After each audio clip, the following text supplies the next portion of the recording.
Bismillahirrahmanirrahim. Indonesia punya peluang dan harapan yang sangat besar untuk memimpin dunia dengan peradaban yang luar biasa dari anak muda. Tapi di waktu yang sama, kita juga diberikan sebuah ujian oleh Allah Subhanahu wa taala. Diberikan sebuah tantangan dengan terbukanya era informasi ini, dan kita punya gadget, di semua tangan kita punya gadget. Akhirnya ada satu perilaku yang berubah. Dari zaman saya ini transisi, imigran, mengalami fase dulu main bola hujan-hujanan, fase nyari kodok, terus ngelempar temen, fase zaman ngejar layangan putus punya orang lain, kalau udah dapat jadi hak milik, nggak akan dibalikin.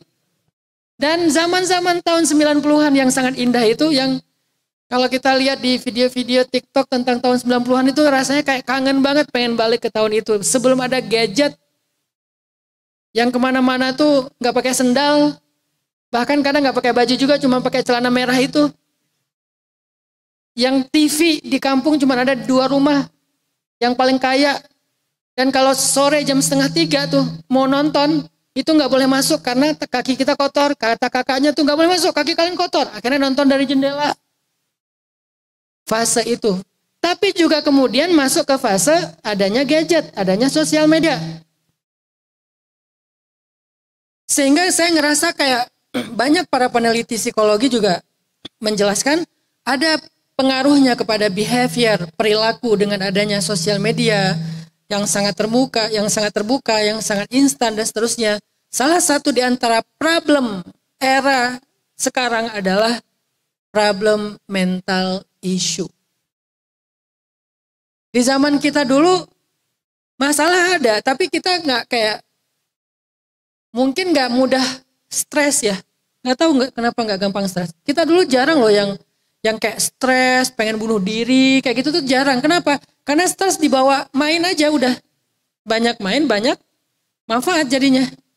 Stres jadi bawa main bola, bolanya bola plastik, yang kalau udah kempes susah lurusin lagi, dibulatin lagi, biarin aja, main aja terus sampai malam. Jadi teman-teman, tantangan anak muda hari ini adalah tantangan isu mental. Itu salah satu yang sangat mengkhawatirkan, salah satu yang sangat darurat. Hari ini anak muda banyak. Kenapa saya tahu? Karena saya penasehat salah satu yayasan yang dibangun oleh keluarga saya sendiri, yayasan non-profit sama sekali, khusus menangani pasien mental. Kita banyak mengambil pasien-pasien mental yang mengerikan keadaannya. Anak muda SMP, kelas 2 SMP, kena mental, depresi gara-gara dibully di sekolah. Awalnya jadi diem, nggak ngomong, akhirnya nggak mau sekolah, nggak mau keluar kamar, lama-lama nggak nyambung, mulai halu sama orang tuanya karena orang tuanya tidak well educated, nggak ngerti tentang penanganan mental, dikira kelainan jiwa, dianggap ODGJ. Supaya nggak lari dari rumah, supaya nggak ganggu orang lain, dipasung. Bertahun-tahun dipasung. Ada yang bahkan saking sudah tidak lagi diperlakukan seperti memperlakukan manusia, dipasung sekian tahun, ini anak yang kena mental ini sampai berperilaku tidak lagi seperti manusia, kayak hewan. Makan kotoran sendiri. Kalau mandi udahlah, nggak mandi bertahun-tahun. Tapi kan mereka adalah orang yang sebetulnya punya hak untuk ditolong. Mereka nggak bisa ngomong, tolong saya nggak sakit, saya sebetulnya hanya sedang stres, nggak bisa ngomong. Orang tua mereka orang yang tidak terpelajar, sehingga nganggapnya ya udah ini anak kelainan jiwa, mungkin diguna-guna orang, mungkin kenapa tiba-tiba dia gila, dipasung. Kita ambil 1, 2, sekarang mulai banyak nih yang kita ambil, rata-rata anak muda. Kita rehab, kita kenalkan mereka kepada para psikiater, psikolog, terapis, Islam, ustadz, belajar ngaji. Kemarin 2022 pas peringatan Hari Kemerdekaan 17 Agustus, alhamdulillah beberapa di antara mereka udah survive, udah mulai normal, bahkan mereka kita berikan kesempatan untuk menjadi paskibra, mengibarkan bendera merah putih pada upacara kemerdekaan. Ini adalah realitas yang ada di tengah-tengah anak muda Indonesia hari ini. Banyak. Dan ini juga menjadi sebuah hal yang harus kita sadari, harus kita sampaikan supaya muncul awareness dari kita sesama anak muda. Kadang kita menyepelekan hal ini. Kita kayak ngeledekin teman kita, ngebully teman kita. Mungkin ngebulinya di sosmed misalnya atau di grup misalnya. Tapi kita nggak pernah tahu apa dampaknya kepada dia. Kan ada tuh artis Korea yang bunuh diri gara-gara dibully di sosmed kan? Dia belum ditaruh di Indonesia.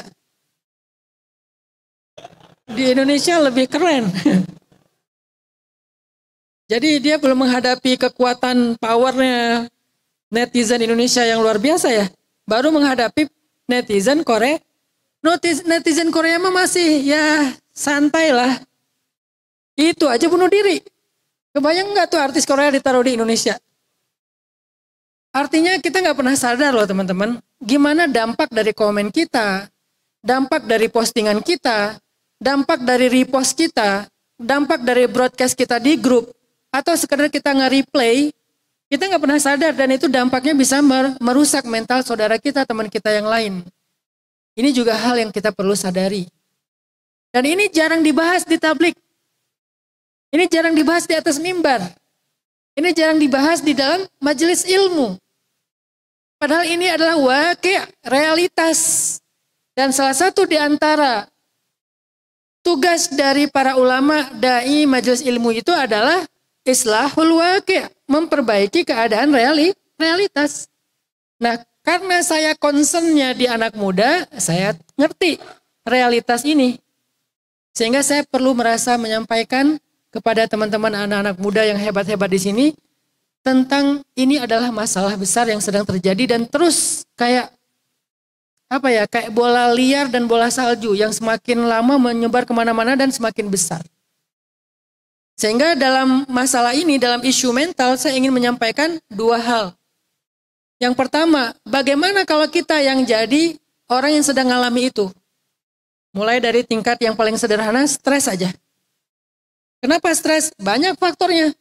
Bisa karena diputusin. Bisa juga karena emang gak diputusin, ditolak. Diputusin lebih berat. Ini cuma ditolak doang. Kalau diputusin udah dikasih harapan terus ditinggalin ya. Ini gak dikasih harapan, ditolak. Ditolak, diputusin, ditikung sama teman sekos-kosan. Atau kadang-kadang kita hanya stres gara-gara ditanya kapan nikah. Udah nikah, kapan punya anak, itu aja bikin stres. Kalau di kota-kota besar gara-gara masalah macet bikin stres. Hektiknya jadwal bikin stres. Banyaknya pekerjaan bikin stres.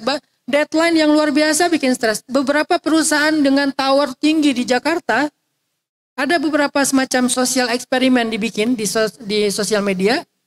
Ternyata di gedung-gedung pencakar langit yang ada di Jakarta, itu kalau kita masuk ke kantor-kantor atau kayak co-working space di sana, itu di toilet itu banyak yang nangis.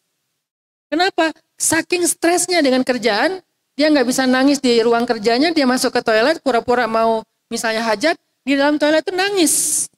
Dan itu fenomena sosial yang luar biasa sekarang terjadi. Walaupun alhamdulillah Batam nggak seperti Jakarta lah ya, jadi lebih santai, alamnya masih hijau, kemudian dekat laut, walaupun laut juga bahaya sih. Tinggal loncat ya, nggak muncul-muncul lagi misalnya.